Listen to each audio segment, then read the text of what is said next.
අණුවක හැඩය තීරණය කරන ප්‍රධාන සිද්ධාන්තය වන්නේ වෙස්පර් සිද්ධාන්තයයි. වෙස්පර් සිද්ධාන්තය මගින් කතා කරනු ලබන්නේ වේලන්සි පෙයා ඉලෙක්ට්‍රෝන රිපල්සේෂන් තියරි. එසේ නැත්නම් අවසාන කවචයේ පවතින බන්ධන සහ ඉලෙක්ට්‍රෝන යුගල පිළිබඳ සොයා බැලීමයි. කාබන් ඩයොක්සයිඩ් අණුව සැලකූ විට කාබන් මධ්‍ය පරමාණුව වෙනවා. මධ්‍ය පරමාණුව සොයාගන්නේ වඩාත් විද්‍යුත් ධන ස්වභාවයක් ඇති පරමාණුව මගින්. දැන් කාබන් ඩයොක්සයිඩ් සැලකුවොත් මෙහි පවතින බන්ධන යුගල පමණයි විකර්ෂක කාණ්ඩ වන්නේ. මෙම නිසා මෙහි රේඛීය ස්වභාවයක් දක්නට ලැබෙනවා. කෝණය 180 වෙනවා. මූලික වශයෙන් විකර්ෂක ඒකක මත තමයි හැඩය තීරණය වන්නේ. දැන් බන්ධන පමණක් පවතින අණුවක් ගැන සැලකුවොත් මේ අණුවේ ප්‍රධාන වශයෙන් පවතින්න පුළුවන් හැඩ ඇත්තේ කීපයක් පමණයි. රේඛීය, තලීය ත්‍රිකෝණාකාර, චතුස්තලීය, ත්‍රි ආනත ද්විපිරිමිඩාකාර, අෂ්ටතලීය ආදී හැඩ පමණයි පැවතිය හැකි. මෙම බන්ධන පමණක් ඇති අණුවල ජ්‍යාමිතියද මෙම නම් වලින්ම තමයි හඳුන්වන්නේ. වෙනස් ජ්‍යාමිතීන් නැහැ. උදාහරණ වශයෙන් විකර්ෂක කාණ්ඩ දෙකක් පමණක් ඇත්නම් රේඛීයයි, තුනක් ඇත්නම් තලීය ත්‍රිකෝණාකාරයි, හතරක් ඇත්නම් චතුස්තලීයයි, පහක් ඇත්නම් ත්‍රි ආනත ද්විපිරමිඩ, හයක් ඇත්නම් අෂ්ටතලීයයි.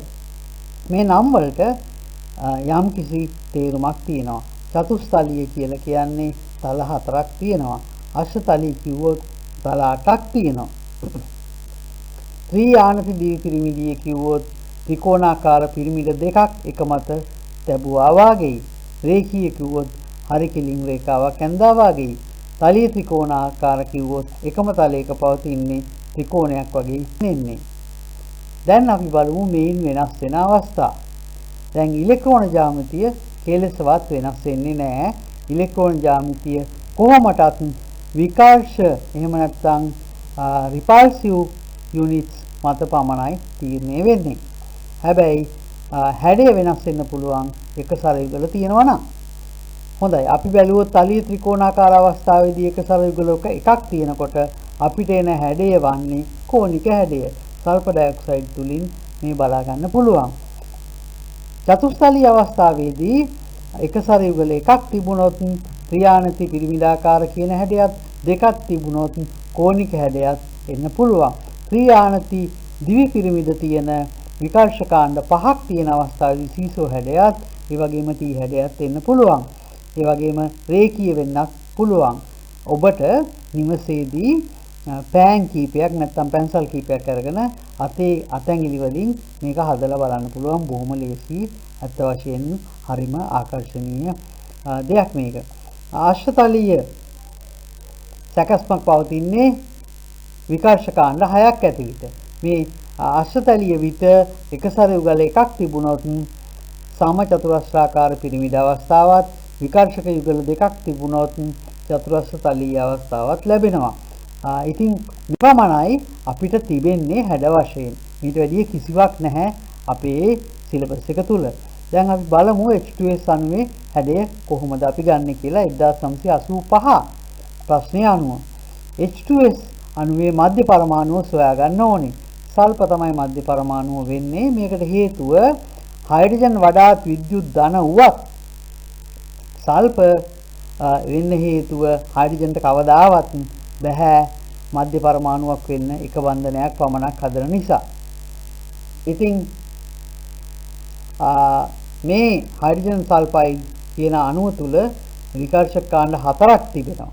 ඉතින් අත වශයෙන් මෙහි ජ්‍යාමිතිය චතුස්තලීයයි. හැබැයි හැඩය කෝණිකයි. අපි ඊළඟට 1987 ප්‍රශ්නේ බැලුවොත් එහි තියෙන BF4- ඍණ ආයනයේ හැඩය. මෙහිදී බෝරෝන් කියන්නේ තුන්වෙනි කාණ්ඩයේ මූලද්‍රව්‍යයක්. නමුත් ඍණ ලකුණ මගින් කියවෙන්නේ ඉලෙක්ට්‍රෝනයක් තවදුරටත් එක් වී ඇති බවයි. මේ ඉලෙක්ට්‍රෝන සමග බන්ධන 4ක් හැදීමේ අවස්ථාව හම්බෙනවා. මේ නිසා BF4 කියන්නේ තලීය චතුස්තලීය අවස්ථාවක්. PCl4 කියන්නේ අතරම් P ෆොස්ෆරස් වලට බන්ධන 5ක් හදන්න පුළුවන්. නමුත් ධන ලකුණක් මගින් එක ඉලෙක්ට්‍රෝනයක් ඉවත් කරලා තියෙන නිසා දැන් බන්ධන 4යි හදන්න පුළුවන්. ඒ නිසා මෙයත් චතුස්තලීය අවස්ථාවක් වෙනවා. 1993 ප්‍රශ්නය ගත්තොත් එම ප්‍රශ්නයමයි නැවත වාරයක් ඇවිල්ලා තියෙන්නේ. 1996 ප්‍රශ්නය අපි සැලකුවොත් PF4 දන එම ප්‍රශ්නය. හොඳයි. 1997 ප්‍රශ්නය අපි සැලකුවොත් එහි තිබෙන්නේ POClBrF. මෙහි මධ්‍ය පරමාණුව විය හැකි කුමක්ද? වඩාත්ම විද්‍යුත් ධන ෆොස්ෆරස් තමයි මධ්‍ය පරමාණුව විය හැකි. දැන් ෆොස්ෆරස් මධ්‍ය පරමාණුව වුණොත් සාමාන්‍ය වශයෙන් ෆොස්ෆරස්ට පුළුවන් බන්ධන 5ක් හදන්න. ඉතින් ඔක්සිජන් සමග බන්ධන 2ක් හදනවා, ක්ලෝරින් සමග 3ක් හදනවා. මෙහිදී චතුස්තලීය ව්‍යුහයක් හදනවා. ClO3 ඍණ අයනය, එසේ නැත්නම් ක්ලෝරේට් අයනය. ක්ලෝරේට් අයනයේ ක්ලෝරින් තුල තිබෙනවා ඉලෙක්ට්‍රෝන 7ක්. ඍණ ලකුණ මගින් තව ඉලෙක්ට්‍රෝනයක් එක් කර තිබෙනවා. මේ නිසා මේ තුල ඉලෙක්ට්‍රෝන 8ක් දක්වා ලබා ගන්න පුළුවන්. එතකොට අපිට පේනවා මෙහි පවතින ඉලෙක්ට්‍රෝන 8න් උපරිම විදිහට ඔක්සිජන් සඳහා 6යි පාවිච්චි කරන්න පුළුවන්. එතකොට දෙකක් ඉතුරු වෙනවා. මේ නිසා ත්‍රිකෝණාකාර පිරමිඩ හැඩයක් තමයි ගන්නෙ. මා මෙහිදී හයිබ්‍රිඩයිසේෂන් නැත්නම් මුහුණුකරණය වෙන හැටි දක්වලා තියෙනවා මේ මායනය. මොකද මුහුණුකරණයත් අපි සලකා බලන්න ඕන මාතෘකාවක්. 1999 ඇමෝනියා අණුවේ හැඩයට සමාන හැඩයක් ඇත්තේ. ඇමෝනියා කියන අණුවේ තිබෙන්නේ නයිට්‍රජන්. නයිට්‍රජන් වල තිබෙනවා ඉලෙක්ට්‍රෝන 5ක්. මේ පහෙන් 3ක් භාවිතා වෙනවා හයිඩ්‍රජන් සඳහා, 2ක් නිදහසේ තියෙනවා. මේ නිදහසේ තියෙන ඉලෙක්ට්‍රෝන දෙක නිසා අපිට ලැබෙන්නේ ඇත්තටම ත්‍රිකෝණාකාර පිරමිඩාකාර හැඩයක්. ඉතින් ඒත් සමග ගැළපෙන අනිත් අවස්ථාව බැලුවොත් එහෙම අපිට ලැබෙන්නේ SOCl2 කියන අවස්ථාව. නයිට්‍රෝනියම් අයනය NO2 අයනය නයිට්‍රජන් මත පවතින ඉලෙක්ට්‍රෝන 5න් එකක් අඩු කරා හා සමානයි. මෙහිදී ඔක්සිජන් මගින් බොහෝ විට ද්විත්ව බන්ධනයක් හදන නිසා අපිට බන්ධන කොටස් දෙකකින් යුතු විකර්ෂක කාණ්ඩ දෙකකින් යුතු රේඛීය හැඩයක් ගන්න පුළුවන්. එතකොට පළවෙනියෙන් තියෙන A කියන පිළිතුර නිවැරදි වෙනවා. ඒ වගේම එන්හි සංයුජතා කවචයේ ඉලෙක්ට්‍රෝන 8කට වඩා අඩුවෙන් ඇත. ඉලෙක්ට්‍රෝන 8යි තියෙන්නේ නේද? හැඩය කෝණික කියන උත්තරේ වැරදි. බන්ධන පමණක් කියන උත්තරේ ගන්න බැහැ. මොකද අයනය පිළිබඳව සලකලා තියෙන නිසා. එතකොට අපිට ගන්න පුළුවන් වෙන්නේ A සහ D. 2002 ප්‍රශ්නයේ සලකා තිබෙන්නේ SO4 ඍණ දෙක අයනයට වඩා සල්ෆේට් අයනයට වඩා යම් වෙනසක් ඇති අයනය. සල්ෆේට් අයනය අපි දන්නවා චතුස්තලීය අයනයක්. එතකොට BCl4 ඍණ දෙක අයනයත් චතුස්තලීයයි. හැබැයි SF4 අයනය අණුව චතුස්තලීය නෑ. එහි තිබෙන්නේ සීසෝ හැඩයක්. තයෝසල්ෆේට් චතුස්තලීයයි.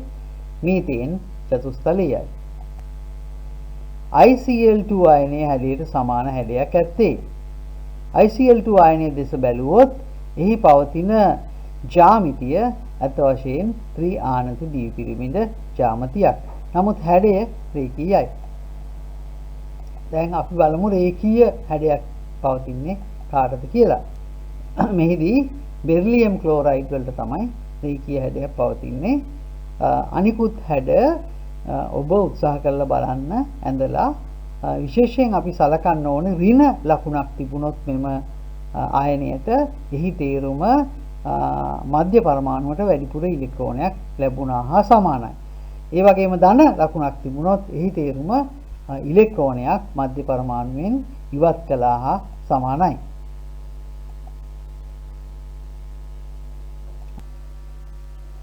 සෙනෝන් පවතින්නේ 8 වෙනි කාණ්ඩේ. උච්ච වායුවක්. සෙනෝන් වල ඉලෙක්ට්‍රෝන 8ක් තිබෙනවා. එයින් ඉලෙක්ට්‍රෝන 4ක් ෆ්ලුවරින් මගින් අත් කරගත්තාම තව ඉලෙක්ට්‍රෝන 4ක් එහෙම නැත්නම් යුගල් 2ක් ඉතුරු වෙනවා. ඔක්කොම රිපල්සිව් යුනිට් ගාන විකර්ෂක කාණ්ඩ ගාන 6යි. එතකොට ජ්‍යාමිතිය වෙන්න ඕනේ අෂ්ටතලීය. හැබැයි හැඩය අපි සැලකුවොත් සමචතුරස්‍ර තලීය වෙන්න ඕනේ. ෆොස්ෆරස් වල ඉලෙක්ට්‍රෝන 5යි පස්වෙනි කාණ්ඩයේ මූලද්‍රව්‍යයක්. ඍණ 3 සමග ඔක්කොම ඉලෙක්ට්‍රෝන 8ක් එකතු වෙනවා.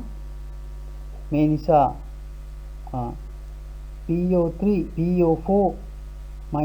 අයනය චතුස්තලීය හැඩයක් ගන්නවා. අපි බැලුවොත් POCl3 චතුස්තලීයයි, සිලිකන් ක්ලෝරයිඩ් චතුස්තලීයයි, මීතේන් චතුස්තලීයයි. හැබැයි ICl4 වල ඊටදී වෙනස් තත්ත්වයක් තියෙන්නේ. එහි පවතින්නේ තලීය සමචතුරස්‍ර. SO4-2 වලත් චතුස්තලීය ස්වභාවයක් තියෙනවා. පිළිතුර වන්නේ ICl4. එකම තලයක පරමාණු 4ක් ඇත්තේ පහත කුමන අණුවේද? අපි බැලුවොත් එහෙම SF4 වල සීසෝ හැඩයක් තියෙන්නේ. BCl3 වල තිබෙන්නේ තලීය ත්‍රිකෝණාකාර හැඩයක්. මෙහි පවතිනවා එකම තලයේ පරමාණු 4ක්. අනිකුත් ඒවායේ එසේ පවතින්නේ නැහැ. 2004 ප්‍රශ්නය ICl2 සහ NO2 යන දෙකම හැඩයෙන් රේඛීය වේ. අපි බැලුවොත් ICl2 එහි විකර්ෂක කාණ්ඩ 5ක් තියෙනවා. එයින් 3ක් ඉලෙක්ට්‍රෝන යුගල, ඒ නිසා රේඛීය හැඩයක් ගන්නෙ. NO2 වල එහෙම නෙමෙයි. නයිට්‍රජන් මත ඉලෙක්ට්‍රෝන 5යි එකසර ඉලෙක්ට්‍රෝනයක් තිබෙන නිසා කෝණික හැඩයක් ගන්නෙ. ඒ වගේම ඒ නිසා පළවෙනි ප්‍රකාශය වැරදි.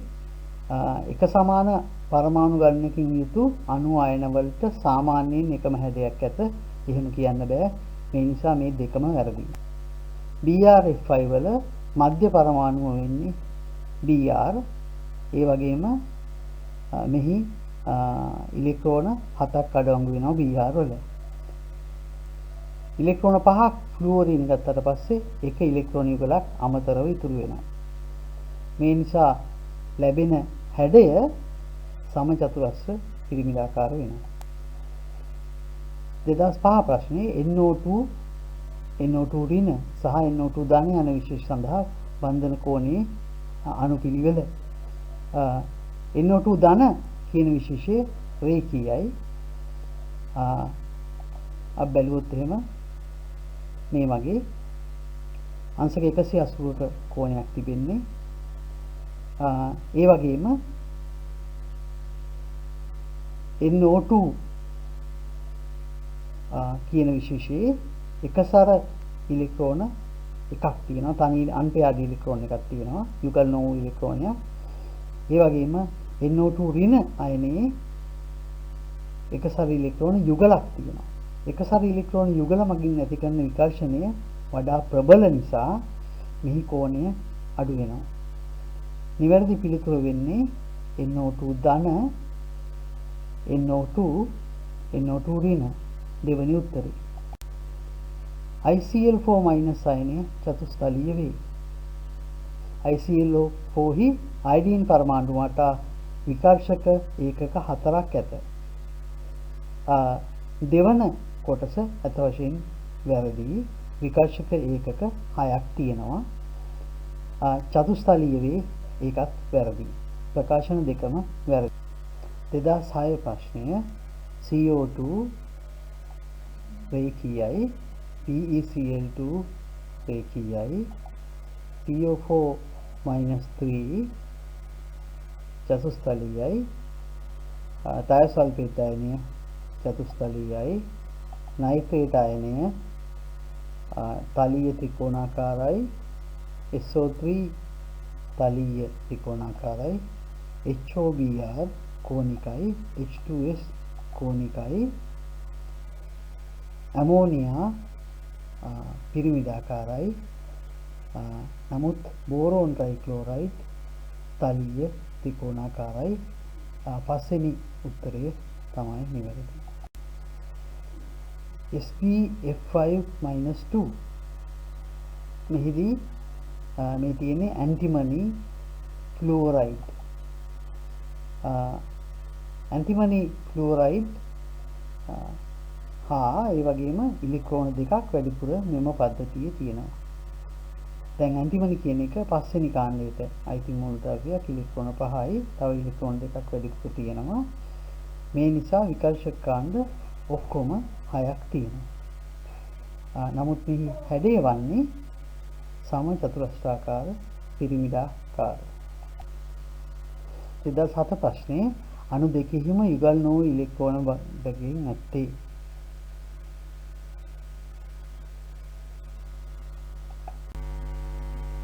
දෙදස් 7 ප්‍රශ්නේ අපෙන් අහලා තියෙන්නේ කාබන්, බ්‍රෝමීන්, ක්ලෝරීන්, හයිඩ්‍රජන් සහ අයඩීන් අඩංගු අණුවක් ගැන.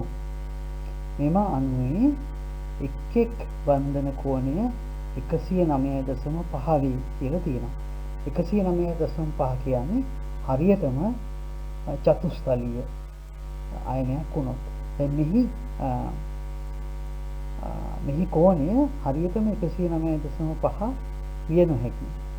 ඒකට හේතුව වෙනස් පරමාණු පැවතීම. දැන් මම ඒ වගේ අණුවක් ගත්තොත් එහෙම ඒ අණුවේ පවතින වටේට පවතින ටර්මිනල් ඇටම්ස් වල පවතින ප්‍රමාණ නිසා මේවා සමහර ඒවා ලොකුයි, සමහර ඒවා පොඩි. මේ නිසා ඒගොල්ලෝගේ විකර්ෂක භාවය සමහර ඒවා වැඩි. එම නිසා හරියටම එක සමාන විදිහට කෝණය ලැබෙන්නේ නැහැ. එක සමාන විදිහට හරියටම චතුස්තලීය වුණොත් විතරයි 109.5 ලැබෙන්නේ. ඒකට නම් හැම ටර්මිනල් ඇටම් එකක්ම එක සමාන ඒවා වෙන්න ඕනේ. ඊළඟට මේක කියනවා මෙම අණුවේ කාබන් පරමාණු sp3 මුහුන් කර්ණයේ වී ඇත. මුහුන් කර්ණය ගැන කතා කරනවා නම් මේ විකර්ෂක කාණ්ඩ ගන්නොත් මුහුන් කර්ණය කියන්න පුළුවන් අපිට. දැන් මෙහි පවතින විකර්ෂක කාණ්ඩ 4ක්. ඒ නිසා sp3 තමයි එන්න ඕනේ. දෙවෙනි ප්‍රකාශය නිවැරදි, පළවෙනි ප්‍රකාශය වැරදි. 2008 ප්‍රශ්නය පහත දී ඇති අණු වලින් අයන වලින් අනිකේවට වඩා වෙනස් හැඩයක් ඇත්තේ. අප දන්නවා SO4 අයනය ගත්තොත් මෙහි පවතින්නේ චතුස්තලීය හැඩයක්. ඒ වගේම H2O3 චතුස්තලීයයි.